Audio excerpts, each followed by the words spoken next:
Assalamualaikum warahmatullahi wabarakatuh. Saya dari kelompok 4 yang beranggotakan saya sendiri Linanda Elsa Dilenes dan teman saya Wanda Sasmita akan mempresentasikan tentang audit kecurangan. Yang pertama yaitu jenis-jenis kecurangan. Kecurangan dalam laporan keuangan. Kecurangan adalah laporan keuangan merupakan salah saji atau penghapusan terhadap jumlah ataupun pengungkapan yang sengaja dilakukan dengan tujuan untuk mengelabui para penggunaannya. Sebagian besar kasus melibatkan salah saji terhadap sejumlah yang dilaporkan dibandingkan terhadap manajemen laba atau earning management. Melibatkan tindakan-tindakan manajemen yang sengaja dilakukan untuk memenuhi target laba. Perataan laba merupakan salah satu bentuk manajemen laba di mana pendapatan-pendapatan dan beban-beban dipindahkan di antara beberapa periode untuk mengurangi fluktuasi laba. Salah satu teknik untuk memuluskan laba adalah dengan mengurangi nilai persediaan dan aset lainnya yang diperoleh perusahaan pada saat akuisisinya, yang mengakibatkan laba yang lebih tinggi ketika aset tersebut dijual di kemudian hari. Selanjutnya itu penyalahgunaan aset. Penyalahgunaan aset merupakan kecurangan yang melibatkan pencurian atas aset milik suatu entitas dalam banyak kasus, namun tidak sepenuhnya jumlah nominal yang terlibat tidak material terhadap laporan keuangan. Pencurian aset perusahaan seringkali menjadi perhatian penting manajemen tanpa melihat tingkat materialitasnya, karena pencurian-pencurian kecil dapat dengan mudah meningkat ukurannya setiap saat. Istilah penyalahgunaan aset seringkali digunakan untuk mengacu pada pencurian yang dilakukan oleh pegawai dan pihak-pihak internal lainnya di dalam suatu organisasi. Menurut perkiraan Association of Certified Fraud Examiners, rata-rata perusahaan merugi 6% dari pendapatannya disebabkan oleh kecurangan, meskipun sebagian besar dari pencurian tersebut melibatkan pihak-pihak eksternal, seperti pengutilan yang dilakukan oleh pelanggan dan penipuan yang dilakukan oleh pemasok. Yang kedua yaitu kondisi yang menyebabkan kecurangan. Dalam laporan keuangan dan penyalahgunaan aset sebagaimana dijelaskan dalam PSA 70 atau SA 316 dinamakan dengan segitiga kecurangan. Yang pertama yaitu insentif atau tekanan. Manajemen atau pegawai lainnya memiliki insentif atau tekanan untuk melakukan kecurangan. Yang kedua, kesempatan, yaitu situasi yang memberikan kesempatan bagi manajemen atau pegawai untuk melakukan kecurangan. Yang ketiga yaitu sikap rasionalisasi. Adanya suatu sikap, karakter, atau serangkaian nilai-nilai etika yang memungkinkan manajemen atau pegawai untuk melakukan tindakan yang tidak jujur atau mereka berada dalam suatu lingkungan yang memberikan mereka tekanan yang cukup besar sehingga menyebabkan mereka membenarkan melakukan perilaku yang tidak jujur tersebut. Faktor-faktor resiko untuk kecurangan dalam laporan keuangan. Yang pertama, insentif atau tekanan, yaitu sebuah insentif yang umum bagi perusahaan untuk memanipulasi laporan keuangan adalah adanya penurunan dalam prospek keuangan perusahaan.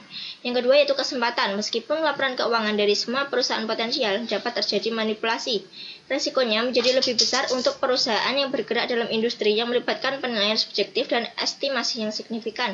Yang terakhir yaitu sikap atau rasionalisasi.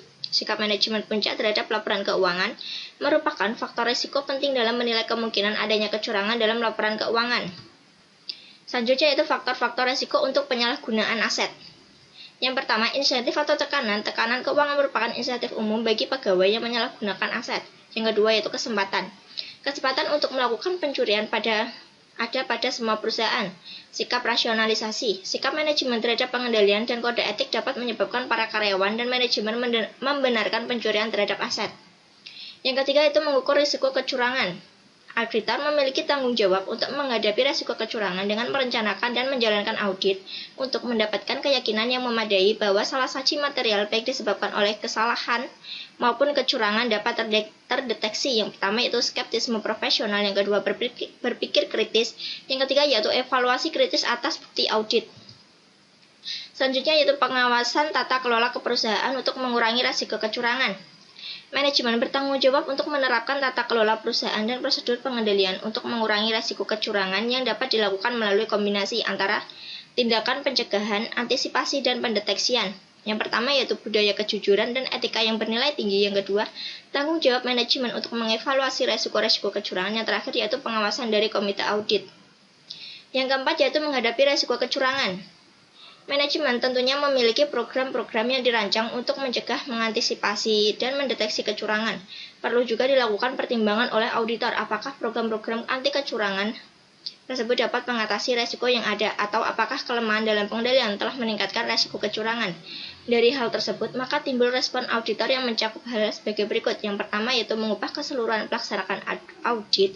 Yang kedua, merancang dan melakukan prosedur audit untuk menghadapi resiko kecurangan. Yang ketiga, merancang dan melakukan prosedur-prosedur untuk mengatasi dominasi manajemen terhadap pengendalian. Yang terakhir yaitu memutakhirkan proses penilaian resiko.